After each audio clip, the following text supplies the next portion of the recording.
시장의 흐름을 꿰뚫는 핵심 바로 왜라는 질문입니다. 종목에는 이유 없는 상승도 하락도 없습니다. 냉철한 분석과 집요한 질문으로 시장의 본질을 파헤칩니다. 숫자 너머의 진짜 흐름을 지금부터 짚어봅니다. 궁금한 종목 Y 오늘 함께할 분들 소개합니다. 기업공시연구소 변영인 대표, MBN골드 성화준 매니저 나왔습니다. 어서 오세요. 네, 반갑습니다. 네. 자, 그럼 바로 이제 첫 번째 주제를 통해서 시장에 대한 이야기 나눠보도록 하겠습니다. 궁금한 종목 Y 첫 번째 주제 공개해 주시죠. 자, 하반기 기대감 커지는 화장품주. 오늘 1월부터 4월까지의 화장품 수출 결과가 나왔습니다. 처음으로 미국을 제쳤다라는 이야기와 함께 K뷰티의 수급이 다시 강하게 좀 들어온 모습입니다. 자, 이제 전 세계 통틀어서 프랑스와 함께 투톱이 될 것이라는 이 기대감이 다시 한번 또 생겨난 것인데요. 자, 그리고 이제 2분기 본격적인 실적 시즌이 또 시작이 됐습니다. 이제 하반기부터 그 어느 때보다 실적에 대한 중요도 커질 것이다라고 증권가에서 이야기를 하고 있는데 그러다 보니 화장품주가 다시 한번 또 기대권 안으로 좀 들어왔습니다. 우리 지금 화장품주에 대한 어떤 전략을 좀 펼쳐야 될지 이야기를 나눠보겠습니다. 자, 먼저 변영인 대표님. 네.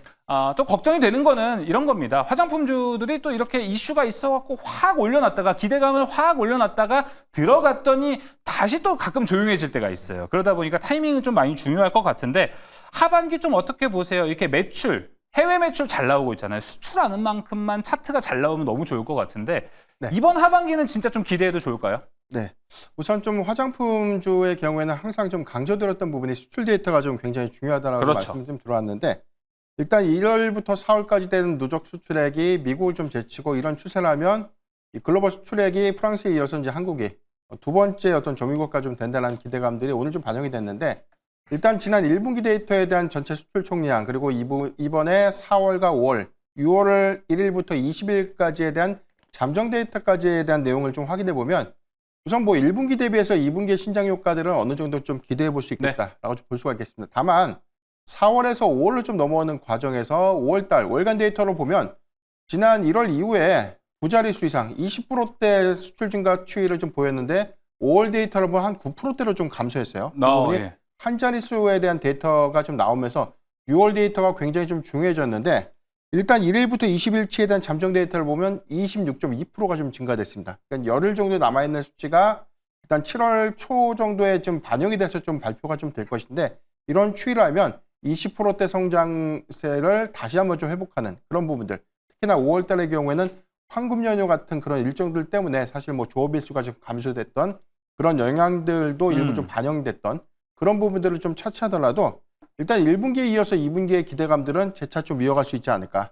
다만 좀 중요한 부분은 지역별 편차가 좀 너무 크기 때문에 일단 이 북미 시장, 뭐 유럽과 일본 시장에 관련된 호조 부분들 반대로 중국 시장의 경우에는 월간 데이터 기준에서 3개월 정도 좀 둔화된 그런 흐름들을 좀 감안했을 때 화장품주가 모두 다 좋다라기보다는 어떤 지역별에 대한 매출 비중이 높은 그렇죠. 그런 기업들로 선별적인 어떤 대응이 좀 필요하지 않을까라고 좀 판단해보고 있습니다. 맞습니다. 지금 K뷰티가 수출되는 곳이 너무 많습니다. 일본도 가고 있고 중국도 가고 있고 중동, 동남아, 미국, 유럽 다양한 국가로 가고 있는데 어느 특정 지역별로 좀 우리가 구분을 해서 이쪽 매출량이 많다. 그 기업들은 좀 우리가 좋게 볼 가능성이 많은데 그래서 많은 분들이 좀 궁금해할 것 같습니다. 변영희 대표님이 보셨을 때는 좀 어때요? 지금 뭐 미국, 유럽향 수출 많은 거다. 이렇게 좋다. 얘기를 하고 있는데 중국 수출도 기대를 하시는 분들이 많아요. 왜냐하면은 지금 한알령으로 가닥이 좀 잡히고 있거든요. 네.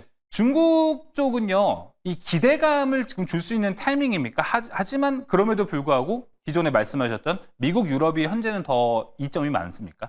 조금 냉정하게 봐야 될 것 같은데 사실 지난해 기조에서 봤을 때는 중국 데이터가 이전 데이터죠. 23년도 대비해서는 신장 효과가 좀 있어서 과연 이제 매출이 바닥을 찍고 좀 회복할 수 있다라는 기대감들이 작년 상반기에는 어느 정도 좀 반영이 됐다가 하반기에 데이터가 피크 논란이 좀 발생이 되면서 좀 조정이 좀 빌미가 됐는데 올해 1분기 데이터까지를 좀 확인해 봤을 때는 중국 데이터가 작년보다 오히려 성장세가 좀 둔화됐다는 부분들. 특히나 이 거차원 트렌드라고 해서 이제 중국 안에서에 대한 한국 화장품 수요보다 중국 자체에 관된 화장품 수요가 재차 좀 늘어나고 있는 그런 부분들을 좀 감안했을 때 일단 중요한 거는 1분기 데이터의 전체 총량 대비해서 2분기에 얼마만큼 중국 시장이 좀 회복됐는지 그 여부에 대한 확인이 더 우선해야 되지 않을까 이런 관점이라면 저는 뭐 유럽과 미국 시장의 성장 부분들 특히나 네. 여기도 해서 뭐 일본 시장까지를 그렇죠. 같이 좀 연계해서 보는 것이 좀 맞지 않을까라고 보고 있습니다. 알겠습니다. 방금 변영희 대표가 이야기해줬는데 성화준 매니저님은 여기에 대해서 동의하십니까? 혹은 아니야 나는 중국을 좀 더 좋게 봐 이렇게 보십니까? 솔직히 말씀드리면 저는 이게 비슷한 의견이긴 한데 약간 네. 시점의 차이인 것 같아요. 저는 좀 중국은 좀 중장기적으로 올해 하반기부터 본격적인 성장세가 좀 이루어지지 않을까라고 포인트를 잡아야 될 것 같은 게 네. 아무래도 이 한한령 해제에 대한 기대감은 꾸준히 잡혀 들어오고 있는 이슈 중에 하나잖아요. 근데 아무래도 이 중국에 말씀해 주셨던 것처럼 이 중국 내 화장품에 대한 매출이 조금씩 늘어나고 있다 보니까 조금은 좀 밀린 듯 보일 수 있겠습니다만 저는 분명히 K뷰티 특히나 이 중국 같은 경우에는 SNS 바이럴 마케팅이 활발하게 이루어지는 시장인 만큼 우리나라 K뷰티의 바이럴 마케팅도 충분히 수혜를 볼 수 예. 있다고 보여요. 그래서 단기적으로는 좀 감소 추세로 보일 수 있어도 중장기적으로는 충분히 회복세로 우리 수출에 대한 기대감을 더 반영시킬 수 있을 거다. 좀 이렇게 예. 보고 있습니다. 알겠습니다. 자, 그러면 이제 화장품주 내에서 어떤 전략을 좀 가져가면 좋을지에 대한 이야기를 좀 해볼 텐데요. 아까 제가 말씀드린 대로 화장품주들이 간혹 이럴 때가 있습니다. 오늘같이 좋은 뉴스가 많이 나와서 주가가 빵 하고 올라가서 여기저기 다 이제 개인 투자자들도 많이 이제 매수를 하죠. 근데 이러고 잠깐 또 조용해질 때가 있어가지고 여간 좀 고통스러운 게 아닌데 지금 좀 투자 전략 어떻게 보십니까? OEM, ODM은 계속 좋아요. 그리고 뭐 APR 같은 종목도 연일 신고가를 가고 있거든요. 그러다 보니까 이런 종목이 좋을지 덜 오른 종목, 좋은 종목 하나 발굴하는 게 좋을지 어떤 전략이 좀 좋다고 보세요? 뭐 결과부터 말씀드리면 도로론 종목이 훨씬 좋을 것 같습니다. 현 예. 시점에서는 아무래도 이제 이 APR이라든가 실리콘터라든가 화장품 시장에서 주목받고 있는 주요 기업들이 반등하는 것은 앞서 정리해 주셨지만 뭐 수출에 대한 데이터가 너무나도 좋기 때문에 그런 부분들이 일정 부분 반영이 됐고 또 선반영됨에 따라서 종목들이 이목 집중이 많이 되다 보니까 화장품 시장을 참여하는 사람들 입장에서는 어쨌든 덜 오른 종목을 찾기보다는 신고가 행진 가져가는 종목에 대한 매수, 수급이 계속 잡히고 있기 때문이다 말씀드리고 싶은데 사실 화장품 주 같은 경우에는 이 수출에 대한 데이터, 즉 실적에 대한 모멘텀이 확보가 되어 있는 업종입니다. 그렇다 보니까 이 실적에 대한 데이터가 어느 정도 확보가 되어 있고 특히나 아직까지 그에 대한 부분들이 반영이 덜 된 종목들이 많기 때문에 오히려 저는 주도주격의 이 상승세를 이끌어가는 신고가 종목들을 보단 비교적 좀 덜 오른 종목들 보시는 게 좋겠다. 좀 이렇게 말씀드리고 싶은 건데요. 결과적으로 이제 여러분들이 그런 종목 찾는 게 어려우시니까 이게 방송을 통해서 재료를 찾으시는 건데 그렇죠. 조금 힌트를 드리자 그러면 저는 개인적으로 이 인디 브랜드에 집중하는 종목들도 좀 보셨으면 좋겠어요. 인디. 네, 아무래도 이제 이 프리미엄 브랜드를 통해서 고부가 상품을 판매하고 그에 대한 실적을 가져오는 것도 너무 좋지만 앞서 중국 시장도 저는 어떻게 보면 좀 인디 브랜드의 역할이 좀 클 수 있다라고 보고 있거든요. 좀 발빠르게 시대에 좀 대처하고 이 흔히 얘기하는 MZ세대들의 이런 화장품에 대한 이 재료들을 빠르게 분석해서 뭐 SNS 바이럴 마케팅이라든가 아니면 온라인 시장에서의 이런 판매들을 좀 빠르게 이끌어내고 있는 종목들이 생각보다 많거든요. 특히나 이제 제가 조금 있다가 또 소개해드릴 종목도 프리미엄 브랜드에 대한 가치를 좀 높게 평가를 하고 있다가 최근에 인디 브랜드에 대한 포트폴리오 다각화가 연결이 되다 보니까 매출 인식이 빠르게 잡히고 있는 기업들, 그런 기업들 많단 말이죠. 그러면 현 시점에서는 이제 이미 다 어느 정도 시세를 받고 시장에서 화장품 하면 이름이 나올 만한 종목보다는 앞으로 추가적인 반등이 나올 수 있고 데이터가 박혀 있는 또는 프리미엄 시장과 인디 브랜드 시장의 두 양축을 모두 담당할 수 있는 그런 종목을 한번 찾아보시는 게 좋지 않을까 이렇게 말씀드리겠습니다. 알겠습니다. 자, 거기에 바탕이 된 종목 이제 얘기를 또 해줄 겁니다. 좀만 기다려 주시면 좋을 것 같고요. 변영희 대표 먼저 이 화장품 섹터 내의 탑픽 종목 먼저 한번 들어보도록 하겠습니다. 예, 저는 아모레퍼시픽을 좀 말씀드리겠는데 일단 2분기 실적의 추정치가 좀 하향이 됐고요. 컨센서스가 좀 소폭 하회할 것이다라는 이 증권사 전망들이 좀 나오고 있는데 다만 이제 중국향의 이 매출 감소 요인들이 일부 좀 반영이 된 부분 반대로 라네즈 브랜드가 미국과 유럽에서에 대한 성장폭들이 이번에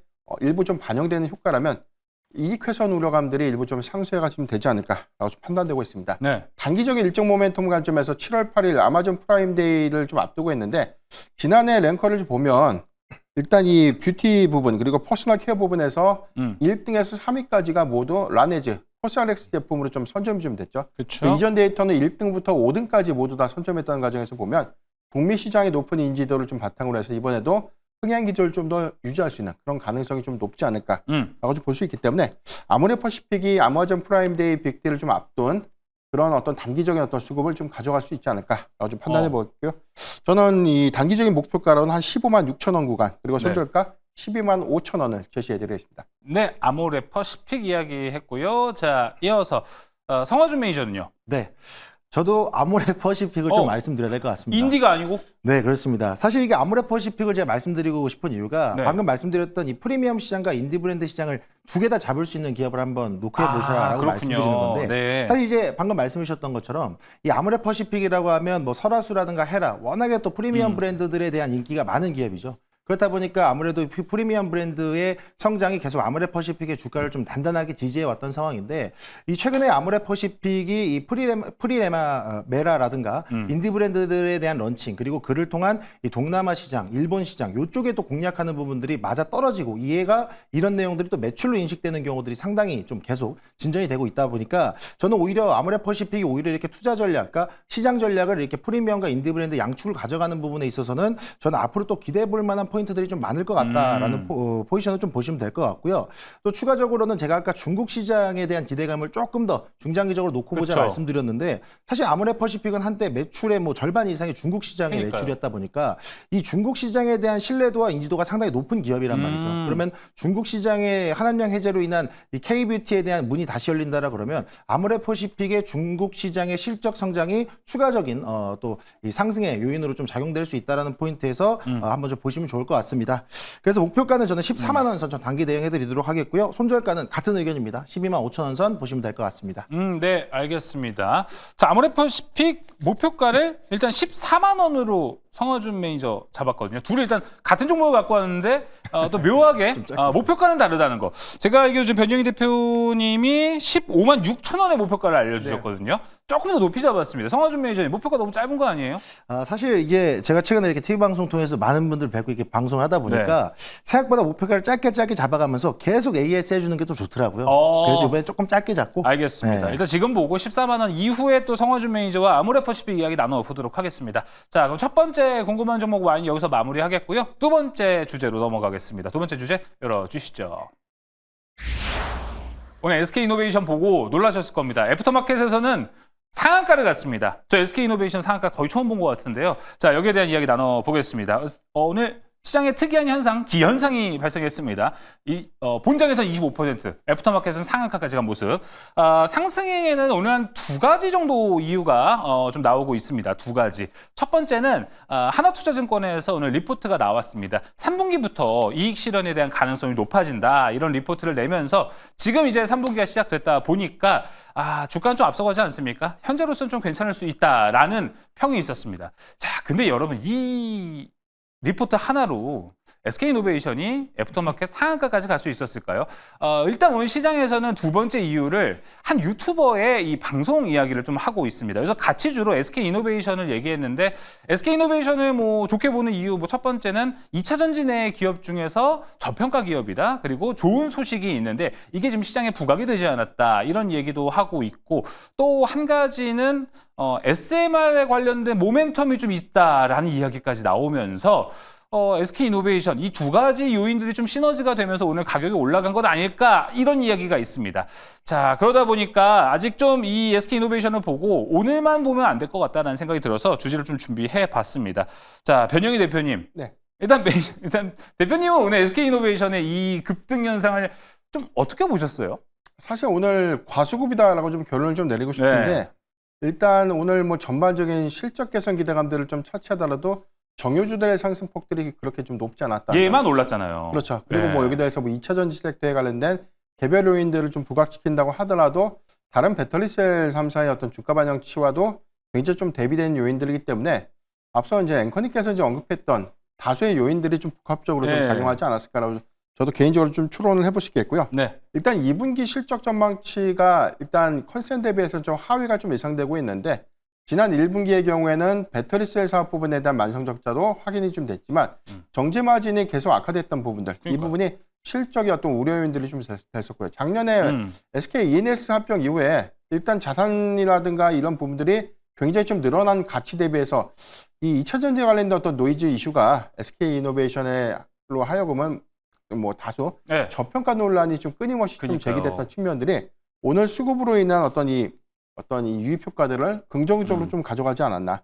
다만 이 증권사 리포트가 좀 언급했던 3분기 정제 마진에 대한 개선 가능성들은 저는 이 부분은 좀 연속성을 좀 지켜봐야 되지 않을까. 아직은 모르니까. 그렇죠. 유가의 이 상승 기조가 좀 배럴당 $80에서 $85 정도를 최소 3개월 이상 좀 강하게 좀 유지가 좀 돼준다면 이런 부분들에 관련된 레깅 현상 반영 그리고 정제 마진도 개선될 수 있는 요건들인데 일단 지정학 리스크 때문에 단기적으로 상승했던 부분들이 1, 2개월 이후에 좀 반영된다는 수치 그렇기 때문에 3분기에 정제 마진이 좀 개선될 수 있는 기대감을 오늘 일부러 좀 반영했는데 연속성 관점에서 저는 조금 제한적이지 않을까.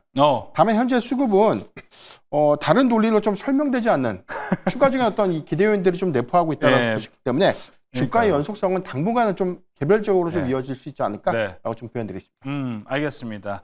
뭐 우리가 모르는 이유, 아직 방송에는 공개가 안 된 이유는 항상 뭐가 있으니까요. SK이노베이션의 오늘의 급등 나중에 어떻게 좀 해석이 되는지도 저희 방송에서도 계속해서 트래킹 한번 좀 해보도록 하겠습니다. 자, 그러면은 아까 마침 또 유가 이야기를 해주셨습니다. 일단 오늘 SK이노베이션을 뭐라고 해야 될까요? 증권가에서 나온 소식이다 보니까 우리가 되게 방송에서 이야기할 수 있는 용어로는 뭐 리포트가 잘 나왔다라고 해서 정유 쪽으로 이야기를 좀 빼야 될 것 같아요. 그래서 성화준 매니저님 정유 쪽 얘기를 좀 해보자면은 지금 국제유가가 WTI 유가는 좀 많이 안정세로 다시 들어갔습니다. 그러다 보니까 우리가 이럴 때 정유주를 보긴 좀 어렵고 화학주까지 좀 확대를 시키는 건 어떨까라고 좀 생각이 들거든요. 어떻게 좀 보십니까? 사실 최근에 이 정유주의 흐름으로 아마 좀 수익을 좀 맛보신 분들도 계실 거고 또는 정유주 타이밍을 놓쳐서 힘들어하시는 분들도 계실 거예요. 그러니까 어쨌든 이 정유주와 정유화학주에 대한 흐름들은 유가의 흐름을 탈 수밖에 없기 때문에 그런 거다라고 좀 말씀을 드려야 될 것 같은데 그러려면 이제 유가의 전망과 지금 시장의 흐름을 좀 봐야 될 것 같아요. 최근에 이제 이 국제에너지청과 JP모건, 그러니까 글로벌 기관들이 이야기한 이 유가에 대한 전망은 아무래도 좀 지금보다는 좀 하향 조정돼서 어느 정도 좀 박스권의 흐름을 좀 가져가지 않겠는가라고 이야기가 되고 있죠. 그러면 이 고유가 시절에 비해서는 비교적 좀 낮은 수준으로 유지가 되고 있는 건데 이런 부분들이 뭐 글로벌 수요 둔화라느니 뭐 오펙 플러스의 뭐 증산이 반영된 결과라느니 이런 전망들이 나오곤 있지만 어쨌든 이런 부분들이 계속 이어진다라 그러면 국제적인 정세는 안정적이지만 이 정유 기업들 입장에서는 어느 정도 좀 유가 상승에 따른 수익 구조가 좀 더 커져야 되는데 그러지 못하는 부분들에 있어서 좀 아쉬운 부분들이 될 수 있단 말이죠. 자, 그러면 이런 부분을 놓고 봤을 때 우리가 또 하나 주의해야 될 점은 특히 정유주 같은 경우는 이 유가에 따른 움직임들이 상당히 가파르게 나오죠. 최근에 지정학적 리스크로 인해서 유가가 급등을 했다가 또 잠깐 또 휴전 얘기 나오니까 다시 제자리로 돌아왔다가 그 이후에는 또 재료 나왔는데 오히려 유가 반등도 안 나오고 이런 식으로 워낙 유가의 흐름을 많이 타는 정유주 같은 경우에는 제가 여러분들한테 말씀드릴 수 있는 건 일단 단기적인 흐름으로만 좀 체크를 하시는 게 가장 좋을 것 같다. 좀 이렇게 말씀드리고 싶은 거예요. 어쨌든 전망도 좀 하향 조정이 되어 있다 보니까. 그래서 어쨌든 이런 부분에 본다라 그러면 정유준 여러분들이 좀 오히려 해지 관리 차원에서만 그냥 좀 편입하시는 게 좋을 것 같고. 그럼 그 반대로 이제 정유화학주 같은 경우는 사실 좀 흐름이 다르죠. 정유화학주 같은 경우에는 유가가 너무 많이 오르게 되면 원재료비도 늘어나게 되고 이런 부분들이 오히려 또 수익성이 좀 악화될 수 있는 구조로 간다라는 거예요. 그러면 이런 부분들이 계속 좀 흐름을 이어간다라 그러면 정유화학주 같은 경우에도 조금 더 유가의 흐름을 좀 쭉 쫓아가 볼 수밖에 없는 상황이라는 거죠. 그래서 솔직히 제가 이 자리에서 제가 말씀드리면 당장 정유주와 정유화학주를 우리가 굳이 그 유가에 대한 흐름을 쫓아가면서까지 한번 포트에 담아볼 필요가 있을까라는 의문도 든다라는 거죠. 그래서 여러분들이 정말 투자 관점에서 보신다라 그러면 유가, 정유주 같은 경우에는 유가 흐름 추적하시면서 단기 모멘텀 그리고 정유화학주 같은 경우에는 좀 중장기적인 흐름을 좀 추적하시는 게 좋을 것 같다. 좀 이렇게 말씀드리겠습니다. 알겠습니다. 저 그리고 변영희 대표, 성화준 매니저가 이렇게 남자 셋이서 머리를 모았지만 일단 SK이노베이션의 이 상승력에 대해서는 달리 해명할 게 없습니다. 이 SK이노베이션이 남긴 숙제를 계속해서 우리가 한번 풀어보도록 하겠습니다. 자, 그러면 일단은 단기로 우리가 종목은 좀 봐야겠죠. 이쪽 관련해서 변영희 대표님, 뭐 정유면 정유, 에너지면 에너지 우리가 뭐 종목 하나는 해보면 좋을 것 같습니다. 현 시점 어느 종목이 괜찮다고 보세요? 예, 저는 정유주 중에서 SOE를 좀 관심 있게 좀 보고 있는데 일단 배럴당 $80를 좀 하회했던 3년간의 표준치를 좀 감안했을 때 SOE의 경우에도 이 정제 마진에 관련된 이슈가 반영됐음에도 불구하고 이전 주가 대비해서는 좀 소폭 좀 하향된 그런 흐름들이기 때문에 일단 정제 마진에 관련된 3분기 실적 개선 기대감들은 좀 주목을 좀 해봐야 되지 않을까. 다만 연속성 있는 부분들에 대해서 하반기 이익 개선 효과들을 명확하게 좀 제시를 좀 해준다면 전통적인 이 배당 성향이 좀 높은 기업이죠. 배당. 30% 정도에 대한 배당 성향을 좀 보이고 있는데 올해 좀 제시됐던 부분들은 25% 플러스 알파입니다. 이제 그런 요건들이 하반기에 이익 규제를 좀 더 확장시켜준다면 배당 매력도 관점에서 저는 충분히 SOE는 관심 있게 좀 볼 수 있지 않을까 보여드리겠고 저는 목표가 67,000원 그리고 손절가는 54,500원을 제시해 드리겠습니다. 네, 목표가 67,000원까지 나왔습니다. 이어서 성하준 매니저의 네. 종목은요? 네, 저는 오늘 종목 이게 선정하는데 고민을 정말 많이 했습니다. 정유화학 쪽 어디 할까 하다가 살짝 없어서 그런 걸 수도 있잖아요. 그렇죠. 살짝 옆으로 빠졌습니다. 석유화학 쪽 애경케미칼 좀 말씀드리고 싶은데요. 어. 이 소재에 대한 재료도 결국에는 이제 그렇죠. 귀화물 귀걸이, 코에고물 코걸이보다는 연계성이 더 높은 종목이기는 합니다. 어쨌든 이 종합화학 소재 전문 기업인데 최근에 좀 부각되고 있는 이슈가 저는 좀 한번 지목해 볼 만한 이슈이지 않을까라는 부분에서 소개해드리고 싶은 건데 이 첨단 소재, 이 TPC 아라미드 소재에 대한 이슈를 한번 보셨으면 좋겠습니다. 이 최근에 전기차 관련된 시장의 분위기가 좀 많이 침체 분위기를 좀 이어가고 있는데 예. 제가 전망으로 말씀드렸을 땐 하반기부터는 무언가 좀 눈에 띄는 성장들이 좀 반영이 되지 않을까라고 말씀드렸어요. 근데 이 애경케미칼이 유지하는 이 TPC 아라미드 소재가 이 전기차 내장재라든가 항공 소재에 쓰이는 이 첨단 소재다 보니까 이 아라미드 소재에 대해서 올해부터 이제 본격적으로 가동에 들어간다. 그러면 저는 충분히 이런 재료들도 이 상승 모멘텀으로 작용될 가능성이 매우 크지 않나라고 보고 있고요. 게다가 또 애경케미칼은 단순 기초 소재 기업뿐만 아니고 뭐 바이오디젤이라든가 백신 유통 뭐 이렇게 포트폴리오가 워낙 다변화되어 있는 기업이다 보니까 매출에 있어서 어느 한쪽에 쏠리지 않고 안정적인 구조를 좀 가지고 있어요. 그렇다 보니까 이런 안정적인 구조를 갖고 있는 상황에서의 이 아라미드에 대한 실적 기대감 합친다라 그러면 저는 오히려 최근에 실적이 좀 부진했던 부분을 턴어라운드 기회를 삼을 수 있지 않을까라고 보고 있기 때문에 예. 애경케미칼 추가 반등에 한번 기회를 노려보자 이렇게 말씀드리겠습니다. 목표가는 13,000원 말씀드리겠고요. 그 손절가는 9,200원 기술적 자리 보시면 될 것 같습니다. 애경케미칼까지 들어봤습니다. 두 번째 주제 여기서 마무리하고요. 세 번째 주제로 넘어가 보도록 하겠습니다. 세 번째 주제 공개해 주시죠. 펩트론, 비만 치료제. 가는 길이 험난합니다.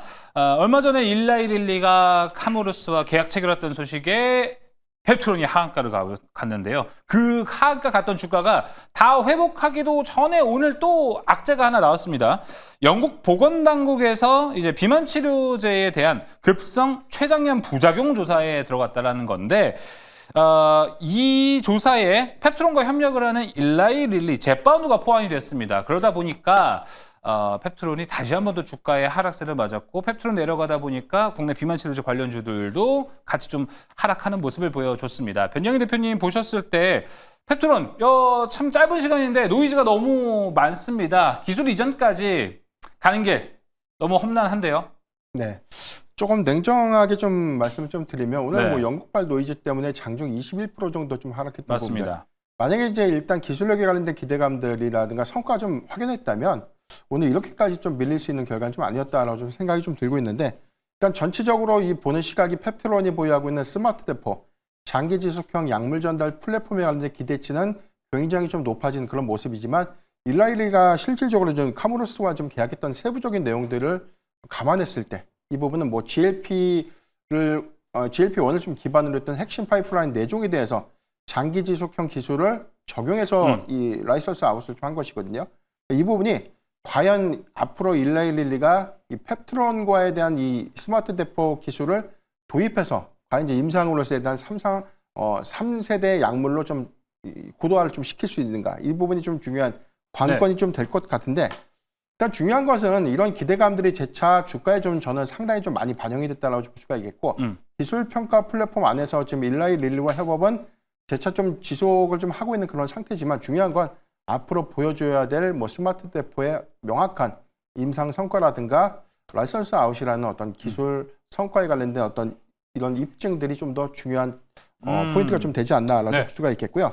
일단 수급 기대감들의 관점에서 오늘 일부 좀 노이즈가 좀 반영됐던 부분들, 특히나 개별 이슈를 좀 논의를 하더라도 비만 치료제 관련된 모멘텀들은 아직까지 재차 좀 유효하다는 관점에서 앞으로 연구 성과에 관련된 추가적인 어떤 업사이드는 우리가 좀 기대해 볼 수 있지 않을까. 네. 다만 반대로 해당되는 성과를 입증하지 못한다면 일단 뭐 단기적인 어떤 급락이라든가 리스크 요인에 대해서도 대비를 좀 해봐야 되지 않나 좀 판단하고 있습니다. 알겠습니다. 이거 짧게만 한번 여쭤볼게요, 변영희 대표님. 근데 뭐 이거 지금 영국에서 조사한다는 게 펩트론을 조사한다는 게 아니고 일라이릴리의 제파운드를 조사한다는 거잖아요. 그럼 이 통상적으로 일라이릴리 주가가 떨어져야 맞지 않나? 노보노디스크도 영향을 받지 않나라고 생각을 했는데 지금 프리장을 보니까 노보노디스크는 오히려 프리장에서 올라가고 일라이릴리도 빠지진 않아요. 왜 우리나라만 이렇게 맞을까요?